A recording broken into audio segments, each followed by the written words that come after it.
Bonsoir à tous. Donc, comme vous connaissez le concept de l'apérotalk, un invité vient, nous présente son parcours, le développement de sa start-up.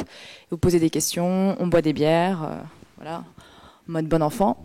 Donc, ce soir, c'est Michael Froger de Lingo, une start-up nantaise. Je vais essayer de dire ce qu'ils font, sinon on rectifiera à ma droite. Donc, c'est une solution de management des catalogues de produits qu'on push après sur des marketplaces, type Amazon. C'est à peu près ça. D'accord, voilà. C'est à peu près ça. Vas-y, je te laisse peut-être en dire plus. Bonjour à tous, désolé du retard, j'arrive de Montparnasse. Lengo, en fait, notre vision, elle est assez simple, c'est qu'on aide les marchands à faire de la croissance. Comment est-ce qu'on aide un e-commerçant en fait, à faire de la croissance? Tout simplement en développant son catalogue produit et la visibilité de ce catalogue produit-là. Donc concrètement, nous, notre boulot, qui repose sur 3 socles métiers, c'est la faculté en fait, d'adapter n'importe quel catalogue produit sur n'importe quel canal de diffusion. Quand on appelle un canal de diffusion, c'est typiquement les marketplaces, le retargeting, les AdX, Google AdSense, etc., AdWords. Donc notre métier est d'adapter en temps réel n'importe quel catalogue produit entrant vers n'importe quelle structure sortante. À ça, c'est juste le métier, le socle de base qui permet ensuite à un marchand en fait, de développer son business. Donc concrètement, d'être présent là où il n'était pas forcément présent auparavant, de faire le fameux cross-border. On pourra l'aborder après dans la strate internationale, mais c'est quand est-ce qu'on aide n'importe quel marchand en fait, à aller casser les frontières et passer sur d'autres pays et d'autres zones géographiques, mais aussi en optimisant avec des algos, puisqu'on verra après, on gère pas mal de data depuis 6 ans, qui permet concrètement d'optimiser, ce que nous on appelle d'optimiser, c'est d'aider le marchand à enrichir son catalogue produit ou à extraire les bonnes données pour les mettre aux bons endroits. Pour vous donner un peu de volume, on indexe à peu près 250-260 milliards de produits par an, sur à peu près 2000 canaux de diffusion. Ce que nous, on va appeler un canal de diffusion, c'est Amazon, c'est eBay, c'est Otto en Allemagne, c'est Alibaba aux US ou en Chine maintenant, ou plutôt l'inverse, désolé. On a à peu près 3600 clients aujourd'hui à travers le monde, on commercialise dans 20 pays, on facture dans 42 zones, je crois. Aujourd'hui, on est 110, je crois, un petit peu plus maintenant, et environ 60% de la boîte est à Nantes. Puisque moi j'ai une particularité assez forte, c'est que j'ai installé la boîte à Nantes après une carrière à Paris et 6 mois d'embryon de Lengo à Paris. J'ai décidé de vivre à Nantes, pas par rapport à la boîte ou les aides ou quoi que ce soit. C'est plus par un choix de vie. Du coup, 60% de la boîte est là-bas. Donc en gros, il y a quoi? Il y a la R&D, il y a le support client, il y a le marketing et entre guillemets la direction. À Paris, on va avoir toutes les bases internationales, donc on va avoir tous les sales, tout le support et tout le marketing qui est dédié en fait à l'international, qui a été lancé chez Lengo en février 2012, je crois. Tu peux nous raconter un peu comment l'idée était venue, les premiers partenaires, les premiers clients, tout ça? Alors, moi j'ai un parcours assez atypique dans le sens où j'ai commencé à bosser 4 jours après mon bac. Donc j'ai eu mon bac en 99, je crois, 98, 99. Et en fait, j'ai été chassé. À l'époque, il y avait des choses qui s'appelaient Open des Webmasters, qui est en fait l'ancêtre du Startup Weekend. Et en fait, à cette époque-là, il y avait beaucoup de chasseurs de tête, puisque auparavant, il n'y avait pas d'école, il n'y avait rien. C'est-à-dire qu'en fait, ils chassaient au tout venant. Et en fait, j'ai été recruté par M6 en février de l'année de mon bac. Et en fait, j'ai intégré M6 3 jours après avoir le bac. La chance que j'ai eue, c'est qu'M6 m'a dit, en gros, si tu n'as pas ton bac, tu viens pas. Donc ça m'a bien motivé en fait pour l'avoir, puisque l'année d'avant, en gros, j'avais même pas été au rattrapage. Bon, je vous passe les détails. Et surtout, moi, j'ai un profil assez particulier où en fait, j'ai eu mon premier ordi à 17 ans. Je suis pas dans le stéréotype où j'ai eu un Amstrad à 4 ans et mes parents bossaient chez IBM, ce genre de choses. En fait, j'ai eu un ordi pour aller sur Internet. Et en fait, tout de suite, j'ai créé mes premiers sites. Donc, je suis un technicien, si vous voulez. Je suis un dev qui a appris tout seul, entre guillemets, parce qu'avant, il n'y avait pas d'école, il n'y avait rien. Et en gros, on a la chance, nous, dans ce métier-là, et encore plus aujourd'hui, c'est qu'on peut apprendre quasiment tout seul, et que si vous êtes curieux et malin, ça développe. Donc j'ai fait toute une première partie de carrière dans les médias, puisque après j'ai rejoint le groupe Lagardère pour gérer tout ce qui était Europe 2, RFM, MFM. Donc j'ai monté les premières web radios en France que vous avez l'habitude de voir, en fait, les players qu'il y a partout. En fait, avant, ça n'existait pas. Pour la petite histoire, on l'a monté avec Winamp en 2000. En fait, on avait collé un pauvre serveur limite dans des chiottes, et en fait, on avait mis un Winamp et on streamait un peu à la sauvage. C'est comme ça que sont nées les premières web radios. Donc ensuite, je suis parti chez TF1, j'ai bossé avec Anne Sinclair sur le projet de Web TV, qui était l'ancêtre, en fait, l'espèce d'embryon de Web TV qu'on connaît aujourd'hui. J'ai monté une première boîte ensuite, qui là était plus sur le côté intranet et e-commerce. C'est-à-dire qu'à l'époque, Magento et Presta n'existaient pas, puisque pour rappel, on doit être en 2002-2003. Et en fait, concrètement, je créais des sites e-commerce pour les marchands. Donc j'ai commencé à mettre un premier pied en fait dans le e-commerce, où en fait j'ai construit des sites e-commerce et j'ai commencé à voir un peu ce que c'était des back-office, ce genre de choses. La bulle a complètement explosé et là ça commençait à être compliqué un petit peu de vivre et de travailler concrètement. Quand vous avez une agence de dev à moitié en SS2I, que vous avez 22-23 ans, ça commence à être un peu tendu quand la bulle explose. Et en fait j'ai choisi de retravailler sur Paris et en fait j'ai intégré une boîte qui s'appelait leguide.com, moi je suis le 13e salarié, qui était à l'époque face à Quelcoût, ce genre de choses, qui n'est plus ni moins qu'un comparateur de prix. Et en fait, j'ai intégré leguide.com pour faire la liaison entre les sales et le front office sur l'intégration des catalogues. Donc on verra que l'histoire de leguide, elle est hyper clé dans l'histoire de Lengo, puisque là, je découvre tout un monde que je ne connaissais pas, qui était la gestion et la manipulation des feeds et de la data. Et à ce moment-là, j'ai un peu compris que les marchands voulaient en fait aller vendre leurs produits un peu partout, dont sur les comparateurs, mais même des très très gros marchands n'y arrivaient pas. Parce que concrètement, ce qu'il faut savoir, c'est que quand nous, on gère 2000 canaux de distribution, il y a 2000 structures et 2000 API en face, qui sont toutes différentes les unes des autres, qui n'ont rien à voir, et le marchand doit adapter son catalogue en fonction de là où il doit aller. Donc là, l'idée est un peu germée de se dire comment est-ce qu'un jour, on aidera les marchands pour faire ça. C'est juste germé comme ça. Là, j'ai rencontré un gars qui s'appelle Jérémy Perrault, qui était lui sales chez leguide.com. On est restés en contact tous les deux, et on verra encore une fois dans l'histoire qui est là-bas. Pour la petite histoire de leguide.com, on parle beaucoup d'hypercroissance aujourd'hui. Moi, je suis arrivé, on était 13. Je suis parti, on était plus de 100 cotés en bourse, avec une valo proche de 200 millions. Donc j'ai vécu toute cette espèce d'hypercroissance qui est arrivée, où en fait ils ont lancé l'international sur le même mode que Pixmania par exemple, qui est très clé aujourd'hui chez Lengo. C'est qu'en fait ils ont créé un hub avec une espèce d'auberge espagnole qui visait à foutre tout le monde en fait dans les mêmes bureaux et d'intégrer des natifs. Donc ça c'est pareil, c'est resté. On verra plus tard que le PDG de leguide.com a changé à cette époque-là, qui était Igor Schumberger, qui était le fondateur en fait de cette boîte-là. Il y a une nana qui est arrivée qui s'appelle Corinne Lejbovic, qui l'a emmené en bourse. Et on verra plus tard, encore une fois, que c'est clé dans l'histoire. Donc on a fait, moi et Jérémy, on a fait tous les deux notre carrière. Lui est parti, a fini directeur commercial en agence, et moi j'ai fini DSI dans des startups, etc. Et en fait, pour la faire très courte et sans les stéréotypes, on s'est retrouvé aux 30 ans de Jérémy le 24 février, un peu blindé à 4 heures du mat, et on s'est dit qu'est-ce qu'on fait de notre peau ? Est-ce qu'on continue comme ça à 30 ans, ou est-ce qu'on lancerait pas quelque chose ? Et on s'est rappelé de cette idée de dire mais pourquoi est-ce qu'on n'aide pas les marchands en fait à structurer les feeds et partir ailleurs ? Une semaine après, on démissionnait notre boulot et on partait dans le projet. Donc là, on est en 2009, et en gros, on a, je crois que le POC de départ a duré peut-être 2 mois et demi. En fait, moi, j'ai construit la solution en 2 mois et demi, et Jérémy a eu l'intelligence en fait de la commercialiser au même moment. C'est-à-dire qu'on n'a pas attendu que le produit soit fini. Ouais, moi j'étais tout seul. On était 2. En fait, on est resté 2 pendant 1 an et demi. Ouais, quasiment. Mais en fait, on n'a pas. Au départ, il m'avait dit est-ce que j'attends avant de commercialiser ? Et sachez que, après, c'est facile de vous dire ça maintenant parce que l'histoire va plutôt bien et que c'est facile, mais c'était un énorme risque parce que si concrètement ça marchait pas, on allait au tapis direct. Mais en fait, ça nous a permis en fait d'aller construire la solution avec les retours des clients en même temps.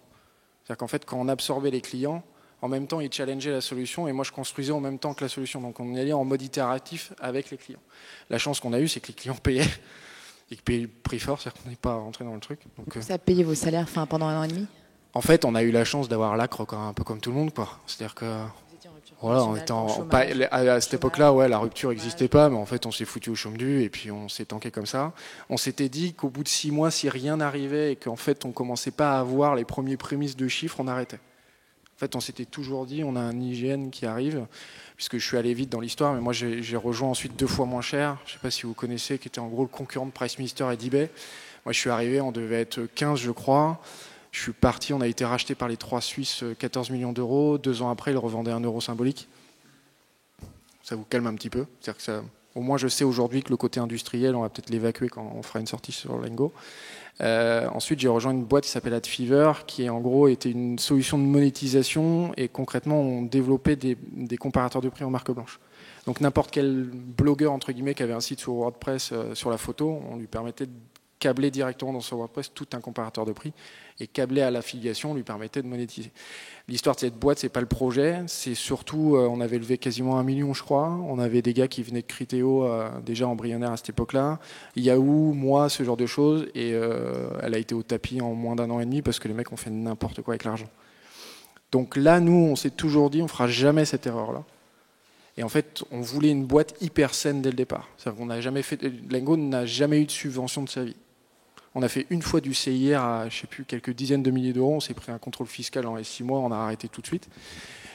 Mais en fait, on voulait une boîte hyper saine sur le MRR. Parce que, je sais pas s'il y en a crédit impôt recherche. Ouais, crédit impôt recherche. Il faut savoir que le crédit impôt recherche, en gros, il vous file du blé versus l'investissement techno, etc. Sauf qu'en fait, derrière, vous prenez un contrôle fiscal face à des mecs qui, globalement, captent à peu près rien. Donc, du coup, remettent en question tout votre truc. Et pour la petite histoire, en 2011, le rendu de Lengo sur le CIA était qu'on n'était pas une boîte innovante. Je veux bien l'accepter, mais c'est un peu rude, quoi.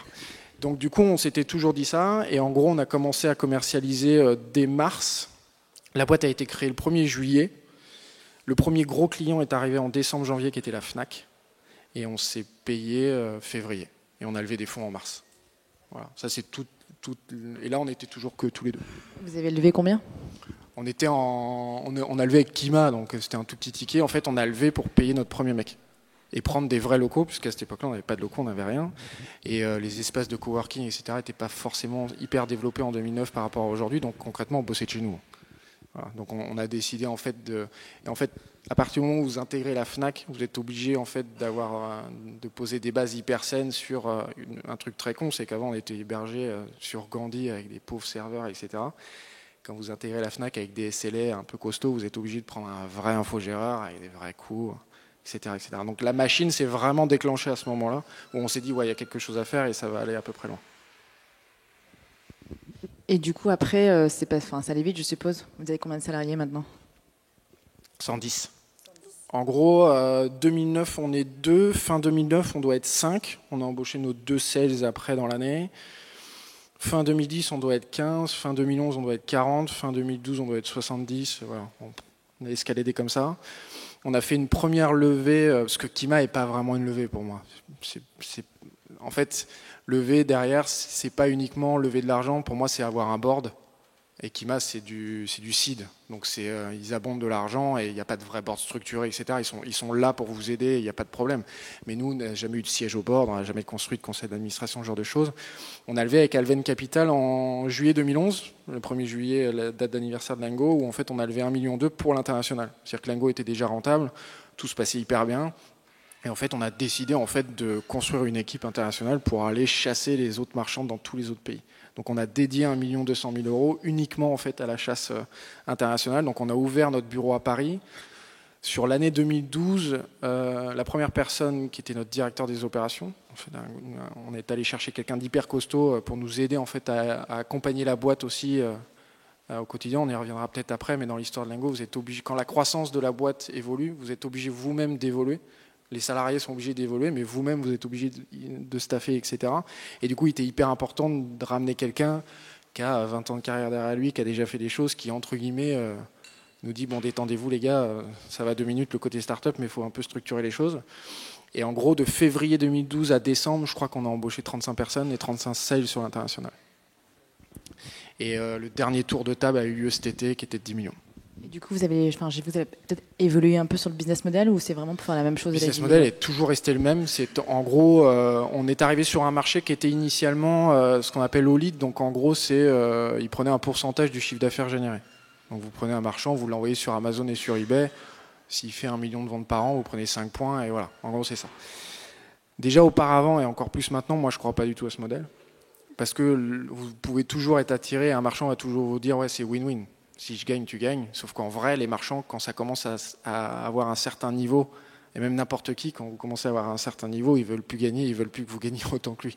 C'est-à-dire que si nous, on avait par exemple ce business model sur un marchand comme Nike qu'on a, ou Market Spencer, ou la Fnac, je peux avoir qu'un marchand, il n'y a pas de problème. Je fais 50 millions d'euros par an, et vu les volumes d'affaires qu'ils ont, c'est impossible. Donc nous, on a rupté un peu le marché. Et en fait, on a inventé un business model qui est très calé aux télécoms, qui est en gros à la consommation de produits. C'est-à-dire que plus on indexait de produits et plus on les référençait, vous rentrez sur une grille tarifaire et vous êtes facturé. Donc en gros, ça démarre à 99 € pour 1500 produits. Et puis plus vous êtes produit et plus vous rentrez dans la grille tarifaire comme ça. Mais plus ils vendent, plus c'est... Non. Plus ils vendent, plus on s'en fout. Ouais, aucun lien. Voilà, Aucun lien. Non, aucun lien. C'est-à-dire, on ne voulait pas avoir de lien par rapport à la performance d'un marchand. Pourquoi ? Parce que c'est hyper dangereux, parce que quand tout va bien, vous êtes content et vous dites c'est cool, ça marche bien, sauf que si jamais il y a un marchand demain qui fait une liquidation judiciaire, poum, ça s'effondre. Et puis vu que vous êtes calé sur des volumes assez conséquents, c'est un peu dur. Et surtout, nous, on voulait un vrai modèle SaaS. C'est-à-dire que le problème du SaaS, c'est que c'est un mot qui veut tout et rien dire maintenant. C'est-à-dire à partir du moment où vous avez une inscription en ligne et quasiment un modèle freemium, vous appelez du SaaS, sauf que c'est pas vrai. Nous, on voulait un modèle où en fait on avait un MRR, donc en gros c'est un revenu moyen tous les mois qui arrive sur les marchands, qui scale automatiquement. Donc scaler, c'est qu'en gros, nous, quand on lance un pays, on a juste à le traduire, on appuie sur un bouton et en moins de 3 jours, le pays est lancé. C'est-à-dire qu'en fait, on duplique en fait les zones comme ça, et on voulait ça absolument. Donc c'est pour ça qu'on a inventé aussi ce business model qui était vraiment lié à la consommation qui arrive. Donc plus il y a de consommation, et plus vous le faites. La magie de Lengo, c'est que en fait, le marchand, il voit tout de suite si ça fonctionne ou si ça ne fonctionne pas. Si ça fonctionne, il garde et il en crée d'autres. Si ça ne fonctionne pas, il arrête, mais il en crée quand même un autre. Donc concrètement, un marchand qui signe chez Lengo, il a à peu près 3 flux. Donc en gros, schématiquement, un leguide.com, un Google Shopping et puis un eBay. Et un an après, il en a peut-être 10 ou 15. Parce qu'en fait, il se cale et il se dit « Ah bah tiens, je ferai Amazon, je ne pouvais pas le faire avant, mon dev n'était pas là. » Ou alors, je suis sur eBay, je vais aller aussi en Allemagne, en Turquie et en Suède. Et en fait, ça se cale automatiquement, sans qu'on ait quasiment rien à faire. Du coup, la dernière levée de fonds, c'est juste pour les sales, c'est pour l'internationalisation ou c'est pour... 10 millions, c'est beaucoup, donc c'est sur pas mal de choses. En gros, il y a un tiers de recrutement, c'est-à-dire qu'on recrute tous les jours. Pour vous donner un ordre d'idée, à fin décembre, on doit recruter 30 personnes en CDI, je crois, encore aujourd'hui. Donc on recrute tout le temps, c'est-à-dire que vu que la boîte évolue, les marchands évoluent, vous êtes toujours obligé d'avoir des personnes. On est une boîte fondamentalement techos et R&D, donc un tiers de la boîte est dédié à la R&D.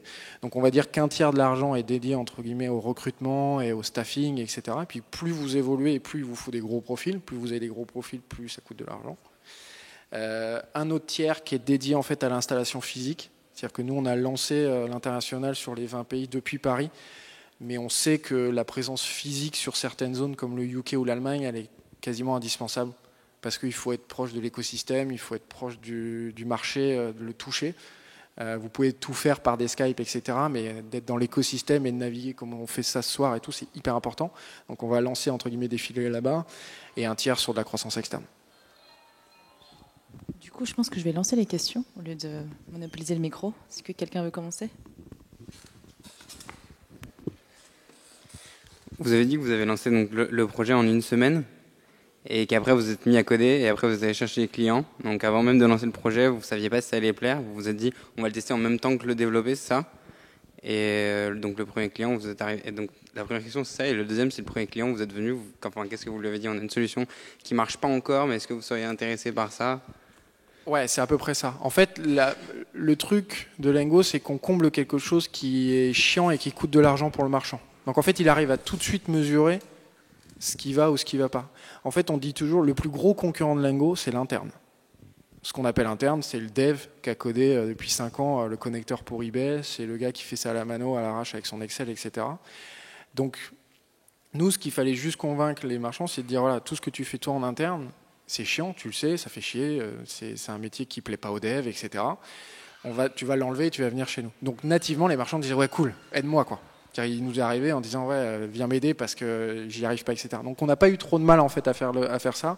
Ce qu'on a eu du mal au départ, c'est contenir en fait En fait, il faut toujours avoir le juste milieu entre qu'est-ce qui est vraiment important pour la plateforme et qu'est-ce qui est un besoin très isolé pour le marchand. Donc c'est plus ça qu'on a eu du mal à faire au départ, c'est plus de contenir en fait leur truc. Ah, je voudrais ça, je voudrais ça, je voudrais ça, parce que nous on avait une réflexion où il fallait entre guillemets poker avec le marchand, mais en même temps il fallait pas qu'on rentre dans la SS2I où en fait c'était des besoins qui étaient que pour lui. La petite histoire de Lengo, c'est qu'il n'y a pas de modèle à la fonctionnalité, c'est que la Fnac a la même fonctionnalité que le plus petit client chez nous, où en fait tout le monde a la même base de travail, etc. Pourquoi ? Parce que c'est pas en bridant un petit marchand qui deviendra moyen, et c'est pas en bridant un moyen marchand qui deviendra gros. Donc oui, on est parti comme ça. Mais encore une fois, on a pris un risque inconsidéré, quoi. Moi, je fais du mentoring aujourd'hui. Si quelqu'un me dit fais ça, je me dis t'es dingue, je fais pas ça. Mais peut-être que c'est ce qui nous a sauvés dès le départ, parce que justement, ça nous a permis d'être direct dans le dur, quoi.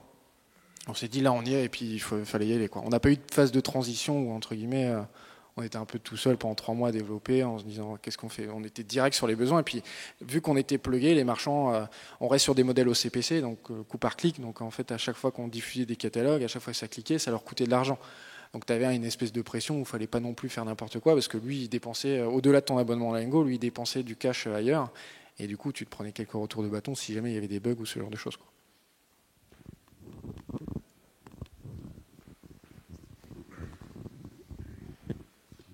Alors, d'abord, bravo. Le projet est très cool et j'imagine que c'est beaucoup de boulot et qu'il fallait prendre les risques. Mais moi, je m'intéresse un peu au développement international. Du coup, comment vous avez fait en partant du marché français et pour vous implanter dans les différents pays en commençant, enfin, je sais pas si vous avez commencé par l'Europe ou après les États-Unis. Ouais. C'est une question intéressante parce que, en fait, quand vous allez vous lancer à l'international sur vos projets, il y a deux choix. Généralement, tu as le premier choix qui est, et qui est en plus très français, c'est ah bah je vais tester sur le marché allemand, si ça marche, je vais tester sur le marché UK, si ça marche, je vais tester sur le marché espagnol, etc. Parce que nous, Français, on a toujours un peu peur en fait de voir un peu ce qui se passe et on a un peu peur de l'inconnu. Nous, on a une technique différente, on a une stratégie de l'étouffement. C'est-à-dire qu'en fait, nous, la particularité de notre marché, c'est qu'il y a plein de petits concurrents un peu partout en Europe qui sont très fragmentés. Donc quand nous, on dit très fragmentés, c'est que tu vas avoir un ou deux mecs au Benelux qui fait eBay Amazon. Tu en as un autre qui fait Amazon seulement, tu en as un autre qui fait ça. Donc en fait, nous, ce qu'on voulait, c'était lancer tous les pays en même temps pour étouffer complètement le marché européen. Ce qui fait qu'en fait, on est arrivé complètement de manière assez parallélisée, où en gros, on est arrivé au UK en même temps que l'Allemagne, en même temps que l'Espagne, l'Italie et toutes les zones. Ce qui fait que le gars qui se disait « Ah, les Français arrivent sur mon marché et je vais aller en Allemagne », ne pouvait pas parce qu'on était aussi en Allemagne. Donc en fait, on a bloqué tout le monde sur leur zone, où en fait, tous les Allemands ont été complètement poussés vers eux. L'Espagne, l'Italie, il n'y avait quasiment personne. Le UK est resté chez lui parce que ça marchait bien. Personne n'est venu en France parce qu'on était là. Et en gros, on s'est posé partout. Donc on a eu, c'est pour ça aussi qu'on a levé, c'est qu'on voulait beaucoup d'argent pour recruter 30 sales d'un coup, pour aller sur toutes les zones identifiées. Donc sur l'année 2012, on lance 12 pays. Pour lancer 12 pays, ce qu'on a fait, c'est que vu qu'on n'était pas dans les pays, et ce qui est hyper important et complètement capital dans la démarche internationale, c'est la notion de culture et de natif. Et nous, le parti pris, c'est qu'on a embauché minimum syndical d'une nationalité ou natif. Chez Lingo, il y a 19 nationalités sur les 110 personnes, où en fait, le marché russe, il est tenu par des Russes. Le Benelux, c'est des Hollandais. Les Espagnols, c'est des Espagnols ou des Chiliens, etc. C'est qu'en fait, on a mis en place la culture à l'intérieur des pays, parce que vous vous rendez compte que, rien que culturellement parlant, le Suédois est totalement différent du Brésilien. Ce qui nous pose plein de problèmes chez nous, parce que je vous raconte même pas l'auberge espagnole dans les bureaux. C'est-à-dire que quand vous avez l'équipe scandinave d'un côté et brésilienne qui se tape dessus, parce qu'en fait, il y en a qui parlent hyper fort et qu'on n'en a rien à foutre, et d'autres qui sont hyper carrés. Nous, en interne, ça nous pose même des problèmes RH, c'est-à-dire que des fois, ça se tend un peu.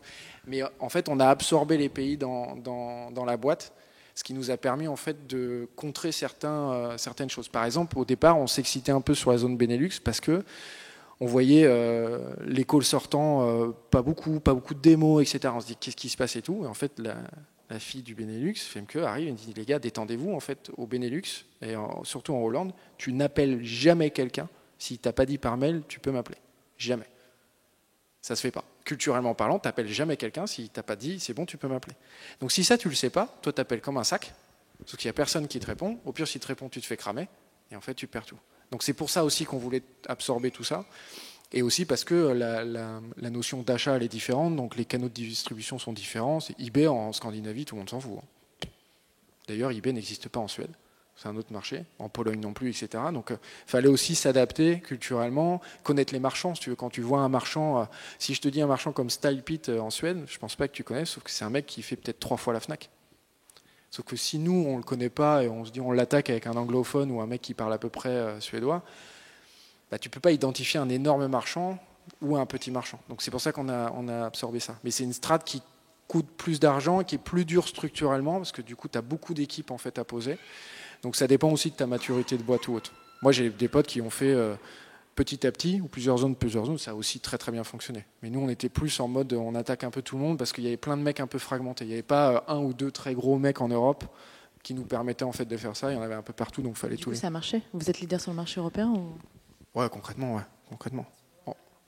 Ouais, après, on a une vision qui est un petit peu différente parce que nous, c'est aussi pour ça qu'on a fait ce tour de table, c'est que aujourd'hui, nous, ce qu'on fait, c'est du feed management. Donc, en fait, on est dans la chaîne du e-commerce. C'est-à-dire qu'en fait, on arrive après le PrestaShop, avant l'Omniture ou le Amazon, et en gros, c'est ce que, quand vous allez lever des fonds, et ça dépendra de vos trucs, ils appellent ça les pieds et les pioches, quoi. Ils disent, ouais, bah, en gros, tu es un brick, tu fais les trucs et tout va bien. Nous, ce qu'on tient, c'est le trésor du e-commerce. Et le trésor du e-commerce, en fait, c'est le catalogue produit. Qu'est-ce qui fait que le e-commerce fonctionne, en fait? C'est le catalogue produit, c'est la base, c'est le flux, c'est le produit. Que tu sois sur Presta, GSI ou ce que tu veux, le mec, il fera rien s'il n'y a pas de catalogue et s'il n'a pas de diffuseur de l'autre côté. Donc nous, ce qu'on a fait, c'est qu'on se transforme d'une solution SaaS en plateforme e-commerce qui vise en fait à dire on va mettre à disposition toute l'infrastructure et tous les catalogues produits à disposition de tous les partenaires SaaS du marché via des API et des SDK. Donc concrètement, quand tu vends sur Alibaba, nous, notre boulot, c'est de foutre les produits dans les tuyaux pour aller vendre sur Alibaba en Chine. Sauf qu'au milieu de ça, il faut traduire, il faut gérer la devise, il faut gérer la logistique, il faut gérer le contenu, les photos, il faut tout gérer. Nous, on avait deux choix. Soit on apporte de la valeur au marché et on se dit, on se lance dans cette course et on fait tout. Sauf que c'est une connerie, parce que tout le monde n'est pas ça pour Google. C'est impossible, en fait, et tu te crées 10 fois plus ou 50 fois plus de concurrents. Nous, ce qu'on a dit, c'est qu'on va prendre les API, on va les monter, et on va dire à ces mecs-là, vous venez vous plugger en fait comme un App Store à Lengo, ce qui fait qu'un marchand qui va venir se connecter sur Lengo pour vendre sur Alibaba, il va brancher Alibaba, au milieu il va brancher Textmaster qui va traduire en temps réel ses catalogues produits, il va brancher l'API de la bourse de Yahoo qui va automatiquement gérer les devises et nous on va envoyer. Ce qui fait que ça ne nous donne pas de limite en fait pour envoyer les catalogues et ça ne nous limite pas dans notre business. Et on apporte une valeur à Lengo qui est un petit peu plus au-dessus de tout ça. C'est-à-dire qu'on rend dépendant tous les partenaires parce qu'ils ont besoin de nous. Parce qu'aujourd'hui, un Criteo ne peut pas bouger sans un catalogue produit. Il faut le savoir. La Mailjet ne peut pas bouger sur les catalogues produits tant qu'il n'est pas avec un Lengo ou autre pour aller shooter des newsletters par produit. En fait, tout est lié sur un catalogue produit ou un flux, si tu veux. Donc, et ça, sur le côté international, c'était hyper important de poser les bases hyper saines parce que ça pose aussi des questions qui est quel est le meilleur mec en Amérique du Sud pour traduire les catalogues? C'est ça aussi, c'est d'identifier les bons partenaires, les bons écosystèmes pour ensuite les plugger à la plateforme et devenir de plus en plus un monstre, quoi.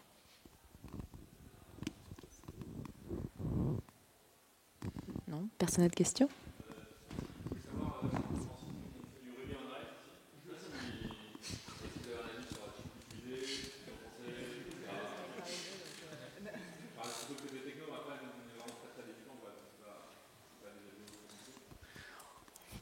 On va rentrer dans un débat. En gros, je ne sais même pas comment ça marche, pour te la faire très courte. Je ne connais pas du tout, je ne saurais pas juger. Nous, en gros, c'est peut-être ta question indirecte, c'est que nous, c'est du Python. Tout le corps est du Python. C'est-à-dire qu'en gros, pour faire ce métier-là, concrètement, il y a peut-être 3 technos au monde qui sont capables de gérer ce truc-là. Il y a le Python, le C# et le Java. Derrière, il n'y a rien qui tient. Pour te donner un ordre d'idée, notre plus gros catalogue produit fait 27 gigas et c'est du XML. Il faut le lire, il faut le traiter, il faut le stocker dans des bases en quelques secondes. Il faut un peu de gouache. Donc nous, on est sur du Python sur le corps, et sur le front, c'est Symfony, PHP classique, etc. Voilà. Mais Ruby, je connais pas du tout. Ouais, on l'utilise pas. Nous, on est vraiment Python, PHP, et surtout sur du Symfony pur. Voilà, on l'utilise pas. Moi, j'ai jamais vu du code, je sais pas. En fait, on n'a jamais eu l'utilité, si tu veux, donc on s'est jamais trop intéressé. On a regardé un peu sur les BDD, on a un peu regardé ce qui se faisait, etc. Puisque historiquement et toujours aujourd'hui, on est en MySQL. Même avec les terras de data qu'on a, ça tient. Mais là, on migre en Postgre. On a essayé tout ce qui était No et compagnie, sauf qu'on a tout fait cracher, puisque ça tient pas, tout est monté en mémoire, et vu la volumétrie qu'on a, c'est impossible. AWS, on a fait brûler les trucs d'Amazon. Donc en fait, on est resté en infogéreur pur et dur. Parce que nous, notre métier, c'est de bouffer de l'IO, si tu veux. Donc l'IO, tu sais, c'est écrire et lire. Nous, on écrit sur les disques et on lit de l'autre côté, donc on passe notre vie à faire ça. Donc sur les trucs de cloud AWS, ça coûte une fortune au final, et puis ça tient pas. Et puis sur du No, c'est pas possible. En gros, on utilise Mongo pour les logs, pour te donner un ordre d'idée. Et encore, c'est en DAX, quoi. Vu les volumétries qu'on prend, c'est un peu tendu.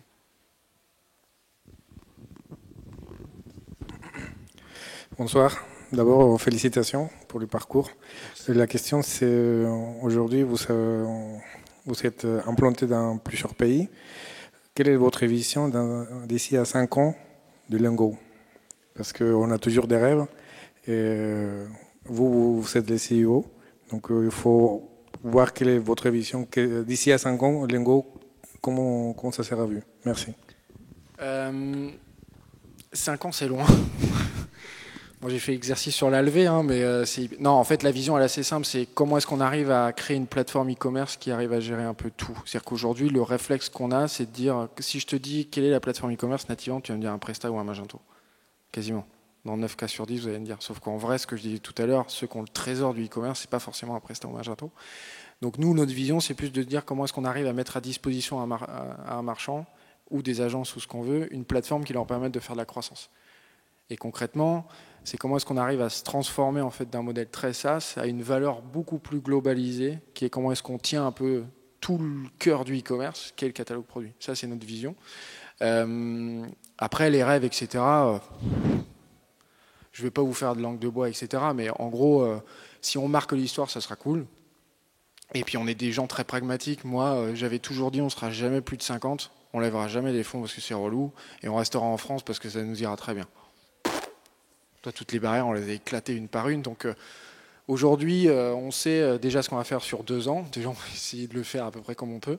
Après, derrière, on verra ce qu'on fait. Peut-être qu'on changera de métier, peut-être qu'on fera d'autres choses. Il y a tellement d'évolution pour Lengo derrière, parce qu'aujourd'hui, on gère du catalogue produit e-commerce, mais on commence à s'intéresser au travel, à la location, à l'emploi, à l'immobilier. En fait, nous, on est comme un gros ETL. Un ETL, c'est vous prenez un truc en entrée, vous le moulinez, vous prenez un truc en sortie.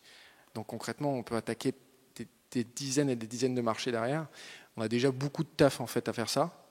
La mass market du e-commerce est quand même colossale. Pour vous donner un ordre d'idée, il y a peut-être 900 000 e-commerçants qui peuvent travailler avec Lengo aujourd'hui au monde. Donc il y a encore un peu de quoi faire. Mais l'idée, c'est vraiment de marquer l'histoire, de se dire comment est-ce qu'on arrive à proposer aux marchands n'importe quelle plateforme qui permette de travailler à n'importe quelle solution e-commerce et qui leur permette de faire de la croissance derrière. Merci beaucoup pour la présentation. J'ai l'impression dans la vie de n'importe quelle entreprise, il y a souvent des moments clés qu'on vit qui sont assez décisifs et on ne sait pas quel chemin prendre. Rétrospectivement, aujourd'hui, dans la vie de Lengo, à partir des premiers jours jusqu'à maintenant, quels seraient ces moments clés et quelles sont les décisions Bien sûr, les levées de fonds, c'est les moments clés parce que c'est des points sur la courbe en fait de l'histoire. Pourquoi pas par l'argent? Parce que l'argent, c'est à peu près 10% de ce que tu fais sur une levée, c'est 90% d'accompagnement. C'est-à-dire que nous, Alven, sur 2011, nous a complètement retourné la boîte parce qu'il nous a appris à structurer, à gérer les choses de manière beaucoup plus proactive et beaucoup plus serrée dans le temps. Ensuite, sur des cycles très très courts pour le coup, et vraiment à construire la boîte telle qu'elle est à peu près aujourd'hui, un socle hyper robuste pour aujourd'hui. Donc ça, c'est hyper clé. Là, la levée de 10 millions, elle a changé aussi complètement la donne. Vous changez un peu de dimension, les VC sont plus costauds, donc ils vous apportent aussi, certes, ils sont plus rigoureux et peut-être plus durs, mais en même temps, ils ont une connaissance et une expertise métier, un historique qui est assez incroyable. Donc la levée, elle est surtout pour ça. Si un jour vous levez, ce qui est important, c'est pas l'argent, c'est vraiment l'accompagnement qui est derrière. Donc un cas concret, si vous avez la chance, choisissez les bons VC sur ce qu'ils peuvent vous apporter au-delà du blé. Parce que du blé, tout le monde en a. Hein. De l'argent, il y en a plein les caisses partout, il faut le savoir. Et vous pouvez vous retrouver avec des VC qui vont vous filer de l'argent, mais qui savent à peu près rien, soit de votre secteur, soit de votre marché, soit tout court. Il y a des bons et des mauvais comme partout, il faut le savoir. Et ça, c'est hyper important de ça.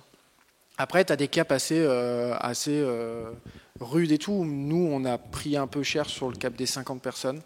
Où en fait à 48 tout se passait hyper bien et à 50 il y a tout qui switch. On vient le matin et on se dit qu'est-ce que c'est que cette boîte, en fait on la reconnaît plus. Pourquoi? Parce que tu as des personnes qui étaient hyper bien et hyper câblées pour 48 et à 50 elles sont perdues, tout va hyper vite. À 50 il y en a qui l'ont eu à 20, il y en a qui l'ont à 100, il y en a qui l'ont à 200, mais c'est juste que tu recrutes des personnes plus élevées et plus structurées, donc qui commencent à retourner un peu les modèles. Donc tu as les gars historiques qui commencent un peu à être tendus. Toi, tu sais pas comment tout manager et tout. Donc ça, nous, ça a été très très compliqué. Par contre, on n'a pas eu cet effet à peu près collatéral sur les 100. Ça a glissé nickel. Mais peut-être parce qu'on a pris tellement cher entre guillemets sur les 50, on a mis 6 à 8 mois à vraiment reprendre la boîte. Et vraiment, c'est vraiment du jour au lendemain, quoi. C'est un espèce de switch qui est arrivé. Donc ça, c'est hyper important. Côté international aussi, parce que tu changes un peu de dimension et tout le monde prend conscience que tu deviens quelque chose, quoi. C'est-à-dire que toi, tu avais une start-up qui marchait bien en France et là, tu commences à aller un peu ailleurs. Donc, tu as toutes les nationalités qui arrivent, etc. Donc, ça te change un petit peu la donne. Mais après, tu as plein de moments clés qui sont... t'as des moments clés quasiment tous les jours, en fait. Un séminaire est un moment clé, une réunion est un moment clé, un lancement de produit est un moment clé, le premier salon, le premier recrutement, t'en as partout. Mais voilà, je vais pas faire pas faire la langue de bois. C'est sûr que la levée, c'est hyper important. Mais c'est hyper important sur l'accompagnement que ça t'apporte. Pas sur les thunes qui arrivent sur ton compte. C'est vrai que nous, quand on a levé 10 millions et que tu regardes le lendemain le truc en compte, tu fais un screenshot, quoi. Là, tu fais, oh. C'est vrai, on l'a tous fait. Mon DAF, moi, aussi, on était là, c'est cool. Sauf qu'en vrai, faut exécuter derrière, quoi.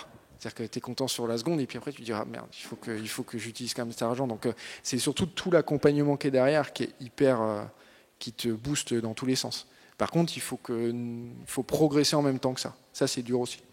Il faut progresser. Moi, mon boulot n'a rien à voir avec celui que j'avais il y a 1 an, encore moins celui que j'avais il y a 2 ans, et il n'y a rien à voir aujourd'hui dans 2 ans. Et ça, il faut escaler en même temps que la boîte. Donc il faut être prêt aussi à ça. Quand tu lèves, c'est aussi ça, il faut être prêt à te faire un peu bousculer et à vouloir apprendre et à te faire challenger. Après, ça te challenge dans le bon sens, sinon elle lève pas, ou alors c'est un mauvais fond. Mais généralement, ça se passe bien. Je vais prendre une dernière question.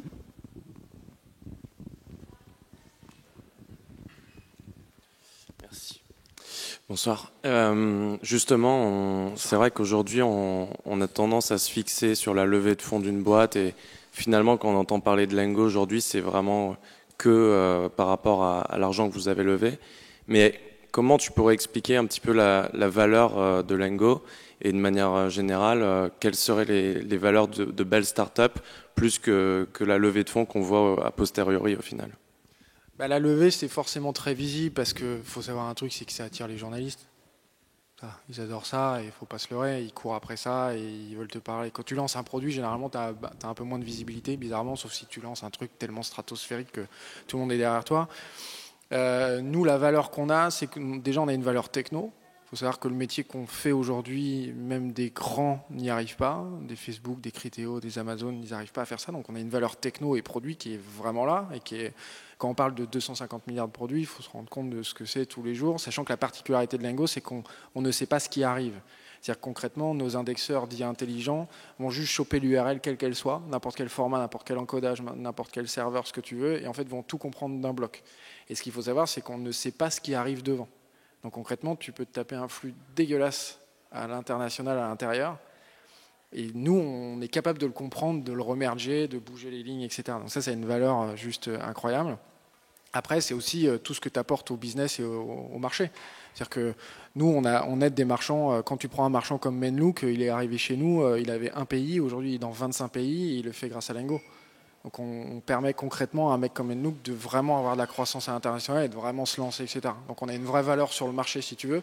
Et en fait, la valeur qu'on a, c'est qu'on tient, encore une fois, un trésor. C'est-à-dire qu'on a des produits d'un côté, on a l'optimisation au milieu, et ce qu'il faut savoir, c'est que tout est traqué. Donc on mesure les clics, on a les cookies, on a le ROI, on a les orders, donc on a tout, ce qui fait que derrière, je vous laisse imaginer ce qu'on peut faire avec du machine learning, etc. C'est-à-dire qu'on fait de la prédiction, on travaille, nous, aujourd'hui, sur les projets de demain, c'est sur de la prédiction. C'est comment est-ce qu'on arrive à avoir tellement de données à l'intérieur avec du machine learning, de dire, vends à tel moment, à tel prix, tu vas faire plus 15%, etc. Donc ouais, on a une vraie valeur. Après, je suis d'accord avec toi, c'est vrai que c'est toujours plus facile de parler d'une levée et d'avoir une visibilité. Mais après, dans l'histoire d'une boîte, c'est hyper important. Je te donne un ordre d'idée. Nous, aujourd'hui, on cherchait un VP Sales, donc en fait, un espèce de directeur commercial puissance 14 sur le truc. Et avant la levée, on avait des contacts, etc. Bon, voilà, bref. Le jour de la levée, tu avais 7 CV dans la boîte, quoi. Et c'est véridique. C'est normal. Donc ça t'apporte aussi ça, si tu veux. Et puis en fonction des fonds que tu as en face de toi, tu as les mecs qui sont un peu plus sexy, etc. Donc ça t'aide quand même aussi à ça. C'est pour ça que je rejoins ce que je disais tout à l'heure, c'est pas uniquement de l'argent, tu as aussi tout le contour, etc. Donc c'est hyper important. Par contre, c'est vrai qu'il faut, une fois que tu l'as fait et que tu as fait ton roadshow de presse et que tu es content et que tu as signé tes papiers, c'est vrai qu'il faut vite passer à autre chose. Il ne faut pas rester dans le mode levée, etc. Parce que sinon, tu restes dans tes papillons et puis le premier board, tu te fais cartonner.